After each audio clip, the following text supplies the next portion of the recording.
Alright lads, it's been a busy week. Let's just jump into it. What I'm going to be doing today is making two small changes to two different decks. Or, most likely, this video will just be one change to one deck because I will get sidetracked by looking at the pretty cards. So the deck we're going to be looking at today, first off, is Sharuum. Sharuum the Hegemon. Sharuum, 3, 1 black, 1 blue, 1 white, for a 5/5 legendary flying sphinx. And she's so pretty. When she comes to play, you may, if you so feel like it, return an artifact card from your graveyard to play. That's that's kind of why she's the commander. Except I took out Disciple of the Vault. I took out Disciple of the Vault because it's too easy. It's too fast to kill. You can't see here. Okay. So, what do I have Sharuum? Mainly I have Sharuum to show off my pretty artifacts. Got a lot of foil artifacts in here. A lot of full cards, a lot of old cards, and I just like looking at them. And I like having a place where I can look at them outside of a binder where I can play with them. Of course, this leads to a deck that is fairly oppressive. Called out the Forge Master, Metalworker, and what is that guy? Voltaic Construct. That's infinite mana if I have 2 or more artifacts in my hand. So Metalworker, tap, reveal any number of artifact cards in your hand. Add 2 colorless mana pool for each card revealed this way.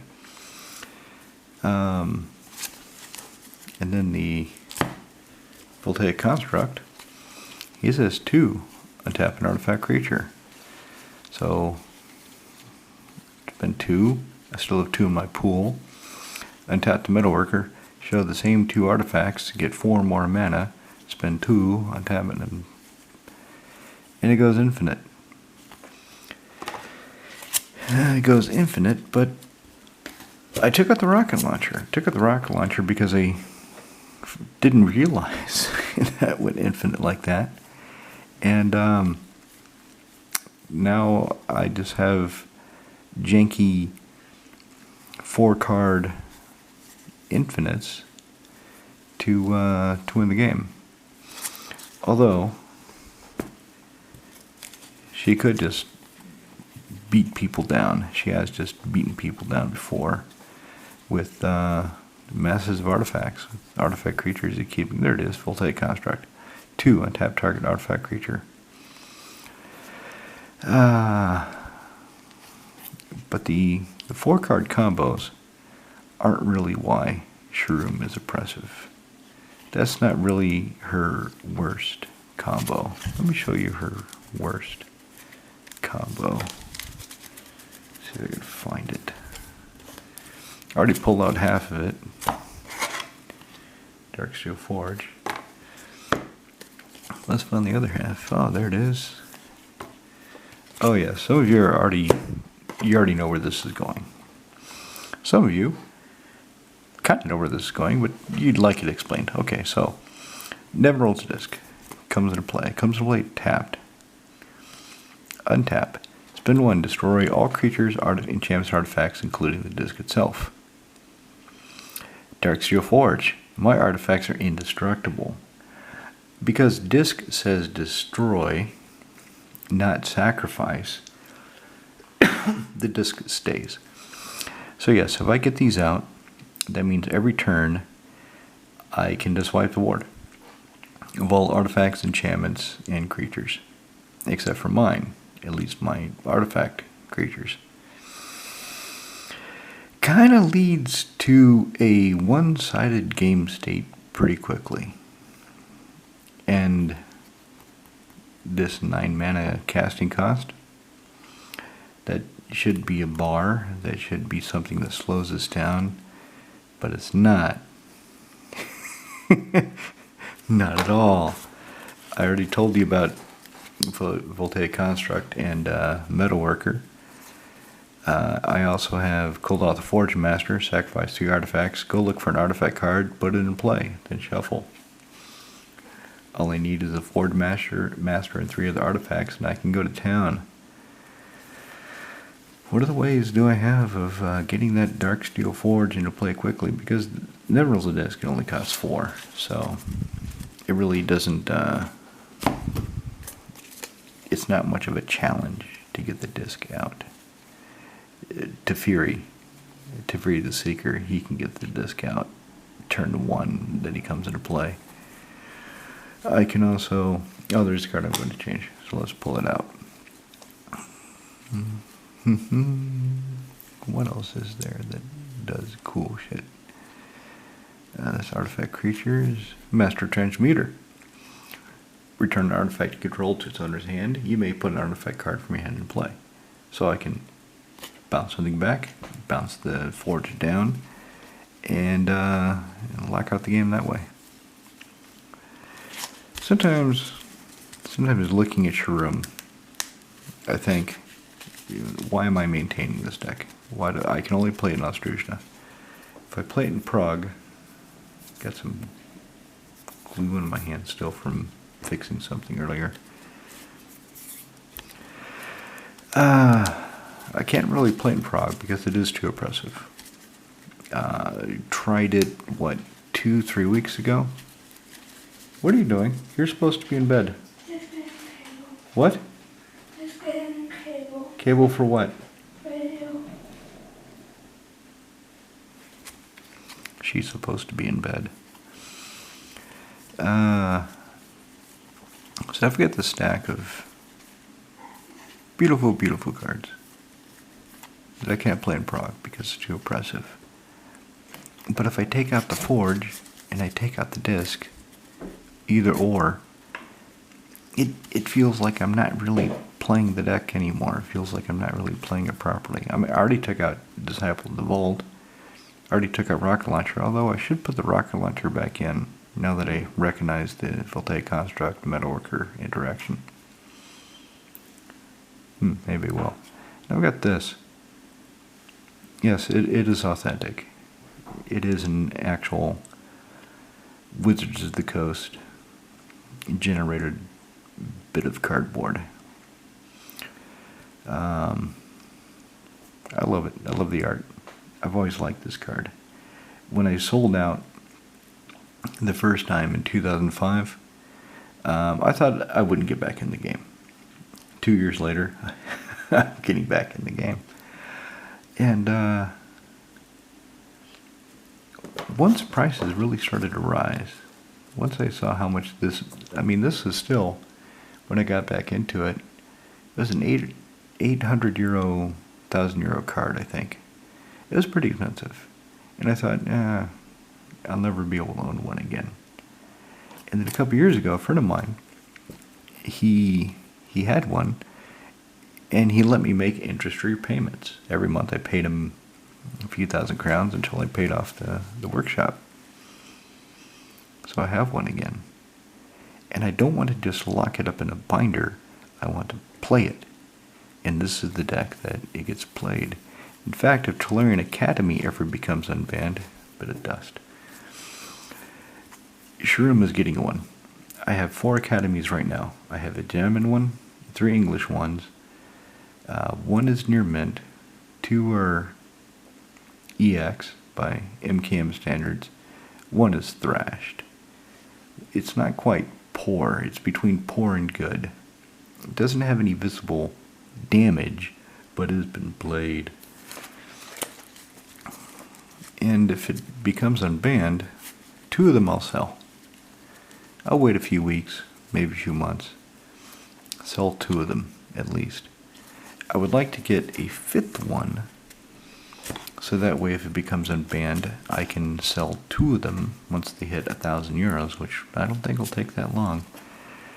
And get a unlimited Time Twister. That's kind of my dream. The unbanned the unbanned Academy next year, or the year after. Doesn't really matter. Price goes to the moon because it fucking will. and I can sell 2 or 3 of them. And if I have 3, then I can get a Time Twister, unlimited, thrashed. But it'd be cool to have it. It'd be cool to have a piece of power. But it has to get unbanned. And there's a lot of reasons not to unban it, and I understand all of them. But I also think they're going to empty the ban list to stump everything into brackets. That's what I think they'll do. So here's Tezra the Seeker. He comes to play with 4 loyalty. If I really want that disc, if I really want it, I can burn up all his loyalty and go get the disc. Comes to play tapped. But I do have ways of untapping artifacts in this deck. Manifold Key. So that's... It's not really a power review of Sharuum.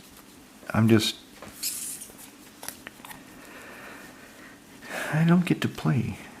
I've got shit like this. I've got a foil Junior Super Series City of Brass. I paid 30 euros for this, 10, 15 years ago. And now it's like 300. The prices are insane on some of these cards. The ones they reprinted into the ground, like a Armillary Sphere, they've reprinted that into the fucking ground, so it's worthless. Karn is on the reserve list. That's the only thing holding his value up. And it's not that high. Not at all. But he's cool. He's still cheap enough that I recommend that you get one if you don't have one. Because it's pretty funny. And people are like, what? He does what? Explain it to me. 5 mana for a 4/4 legendary artifact golem. When he blocks or becomes blocked, he becomes a 0/8. His base power and toughness becomes 0/8, -4, +4 until end of turn. He doesn't like killing creatures. He can turn non-creature artifacts into artifact creatures. So I play one in Hirobi. Hirobi also has a Karn, so I can turn non-creature artifacts into artifact creatures, and Hirobi can kill them. That's my suite of dealing with artifacts in Hirobi. Is Karn.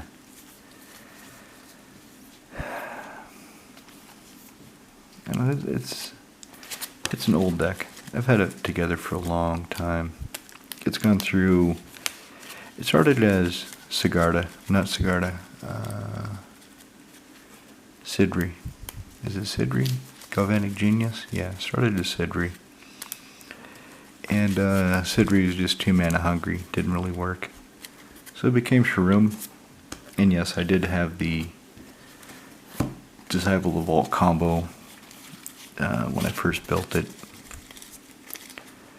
But over time, I've taken it out, I've put it back in, I've taken it out, I've put it back in.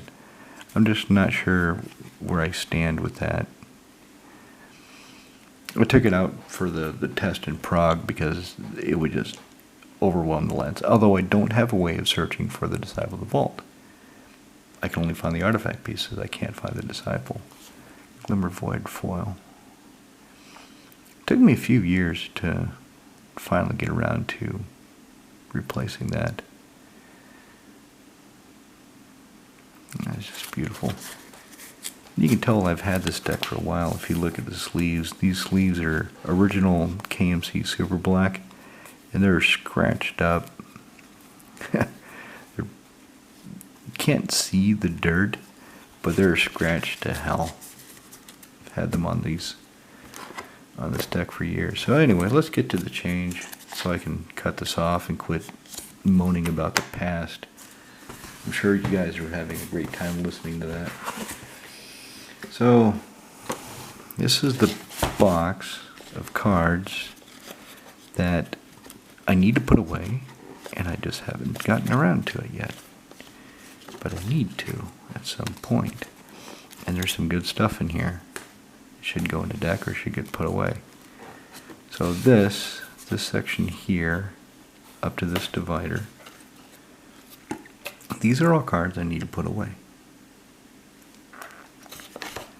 I just need time to do it. This is just junk. Stuff from opening boosters.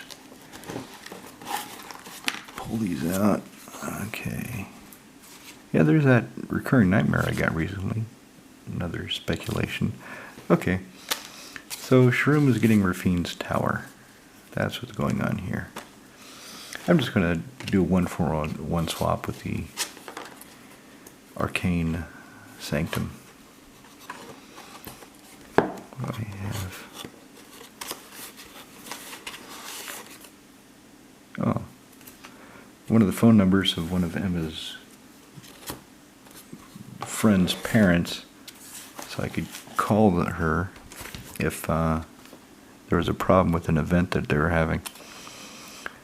Alright, so 1-for-1 swap. Take out the Arcane. Oh, it's just beautiful though. Look at that. Has no financial value. The card is pretty much worthless. But it's just gorgeous. I just love the purple. I love the mottled text box. The way it looks like ley lines in the background there. Can you see what I mean? It's a beautiful card, but it's not searchable. Rafine's Tower is searchable. A fetch land can find it. Although, looking at it, okay, that looks like an Arcane Sanctum. I can believe that some Vidalcan wizards are hanging out up there, peering down at the lesser life forms below them, and trying to figure out what experiments we want to run on them. I can believe that. They're in a tower. They're in some office tower. The birds put Dopicha. Nothing about this card says plains, island, or swamp to me. Nothing. Maybe the mist says swamp to somebody. I don't know. I don't see anything there that looks like an island, except maybe the tower itself is an island of whatever the fuck. But the plains part, it's a goddamn city. There's no plains for kilometers around. But it is pretty. It doesn't look like what it's supposed to be, a plains, highland, swamp, but it is pretty. And a fetch land can't find it, so let's just put this away and we'll call it a day with Sharuum the Hegemon.